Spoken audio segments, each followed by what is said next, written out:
우리들은 어린 자녀들에게 어떤 물건에 대해서 주의하라고 이야기를 합니다. 이거 잘못 만지면 다치니까 만지지 마라고 이야기를 합니다. 분명히 만지지 말라고 이야기를 하죠. 그리고 그것을 안전한 데 치우지만 호기심 많은 자녀들 같은 경우에는 그것을 뒤져서 그것을 꼭 만지다가 다치는 경우들이 있습니다. 그럴 때 우리들은 아이에게 이렇게 다시 얘기하곤 하죠. 거봐, 내가 그거 만지다가 다친다 그랬잖아 라고 이야기를 합니다. 분명히 이야기를 했지만 듣지 않는 경우들이 있습니다.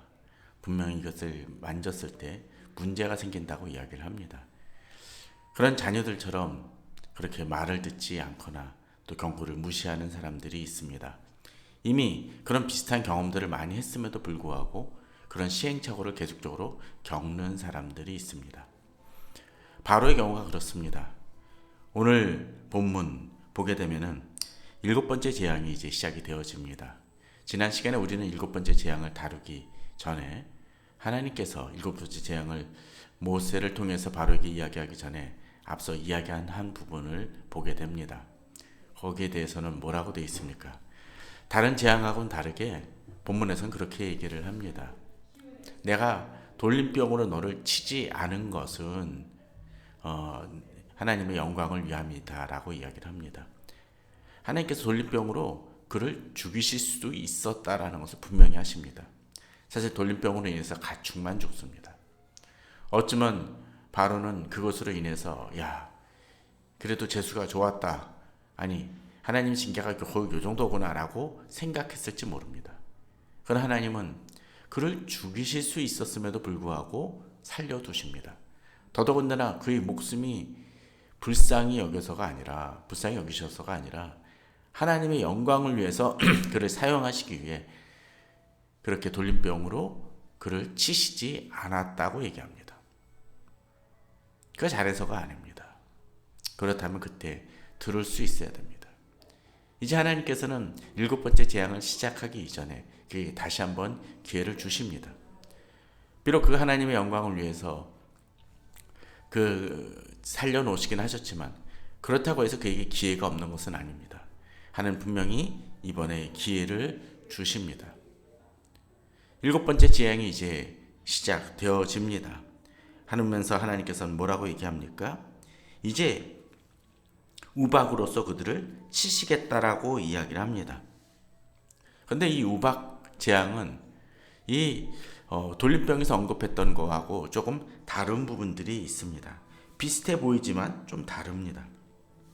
특별히 9절에서 전개되어지는 것은 무엇입니까? 그 9장에서 그 돌림병이 퍼졌을 때 어떤 일이 벌어집니까? 몇 가지 좀 특징이 있습니다. 보게 되면은 그 돌림병은 이스라엘 가축과 애굽의 가축을 구별한다라고 되어 있습니다. 역시 여기서도 하나님이 이스라엘 가축과 애굽 땅과 이스라엘 땅을 구분을 합니다. 또 한 가지 특징이 있습니다. 다른 때하고는 다르게 5절에서 보게 되면 여호와께서 기한을 정하시되 여호와가 내일 이 땅에서 일을 행하리라 라고 이야기를 하십니다.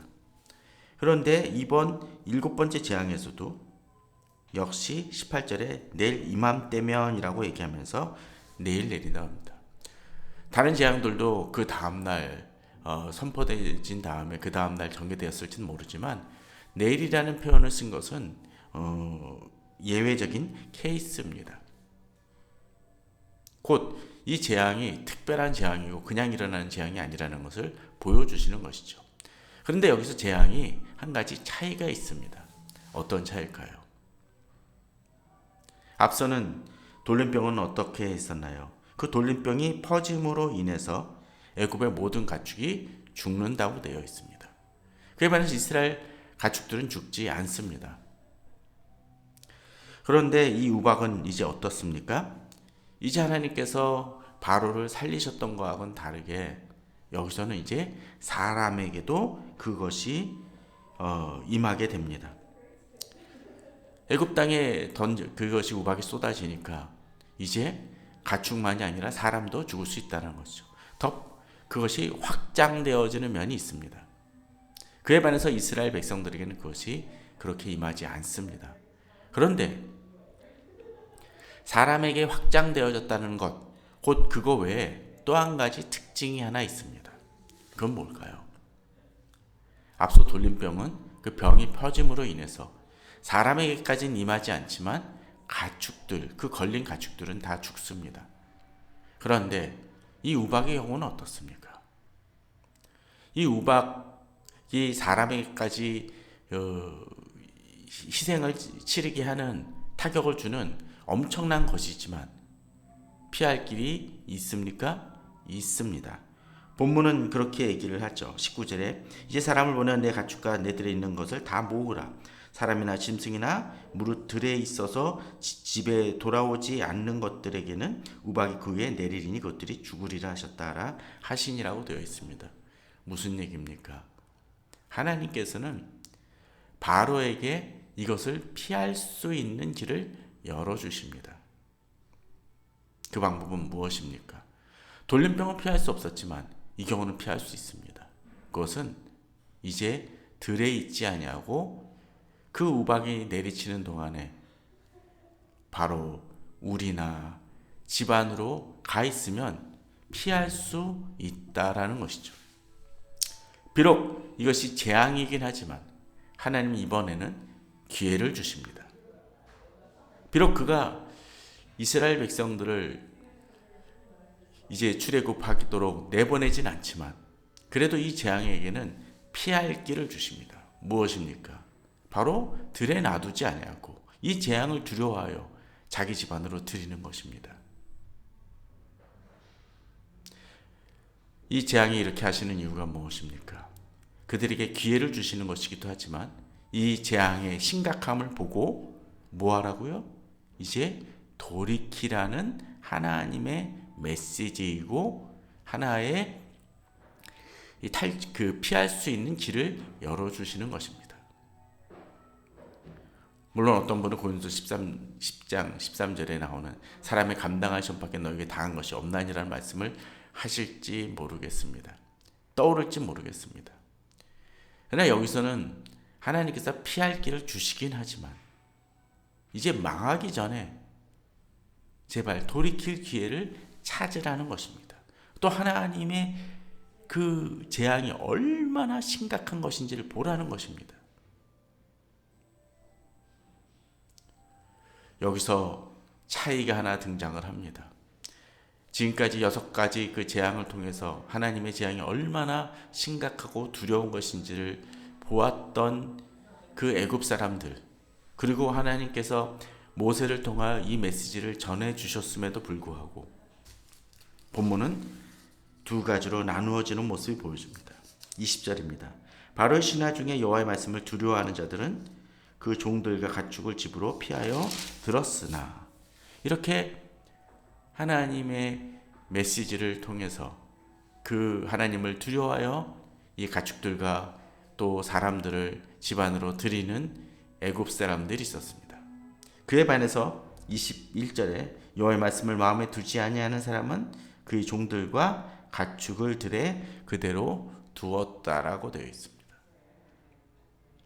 어떤 일이 벌어지겠습니까?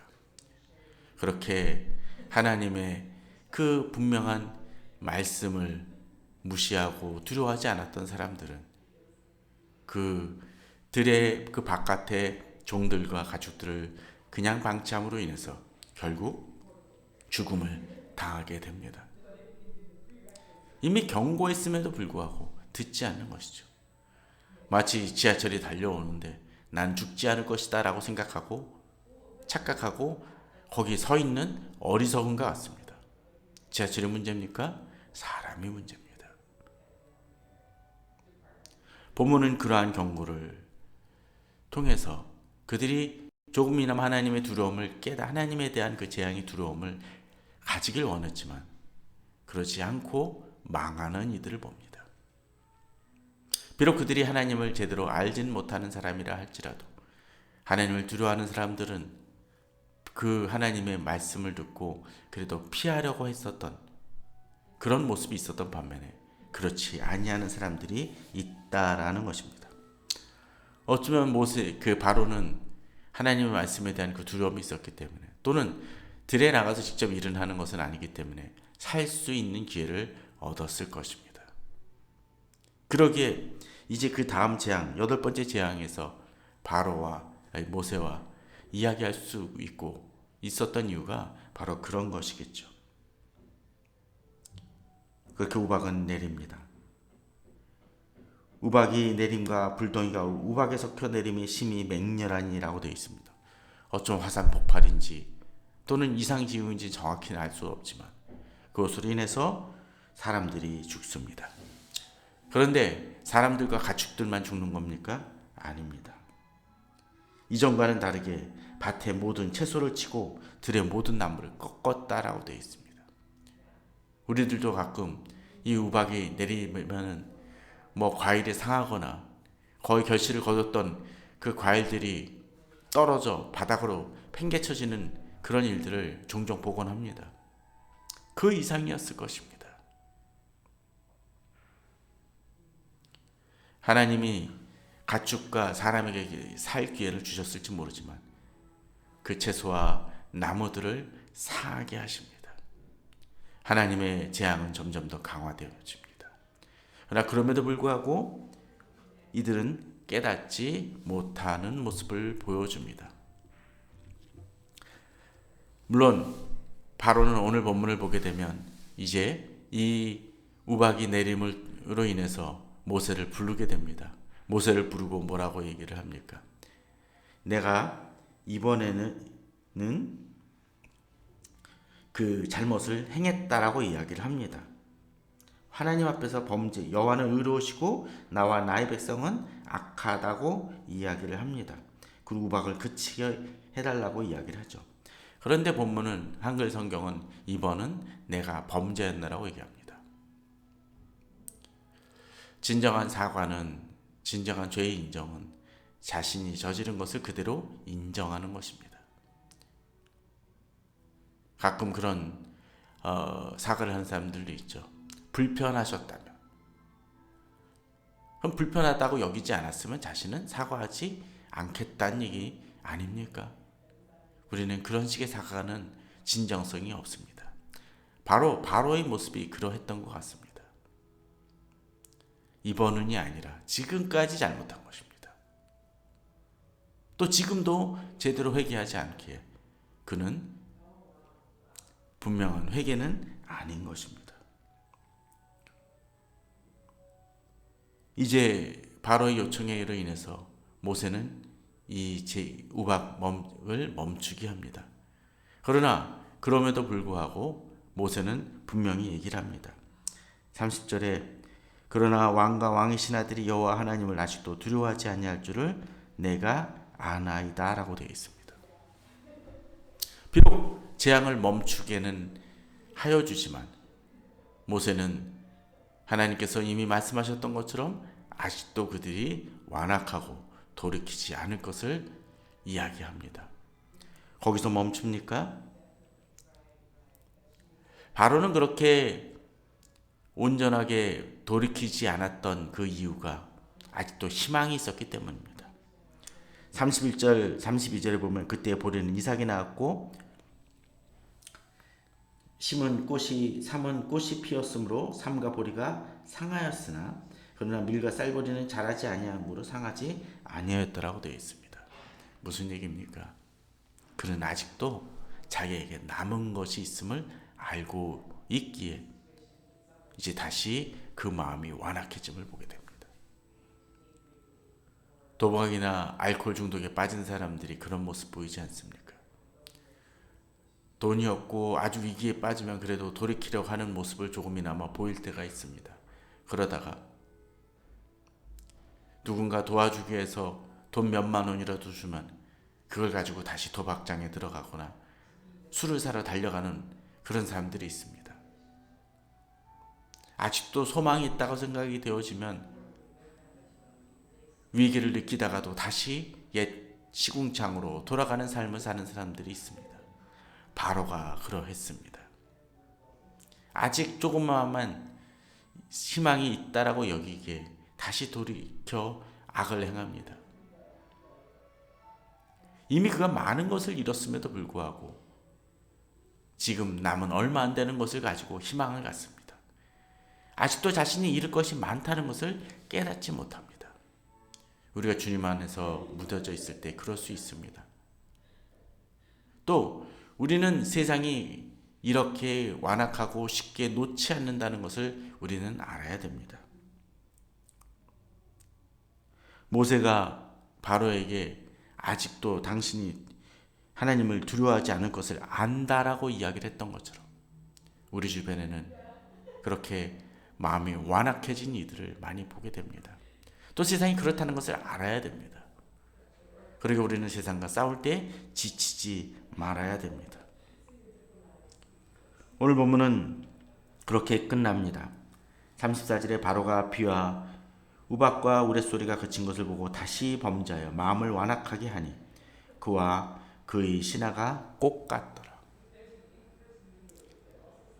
세상이 하나님의 경고를 듣지 못했었을 때 이렇게 조금 돌이키다가도 그들의 마음이 하나 되어져서 악을 행할 때가 있습니다.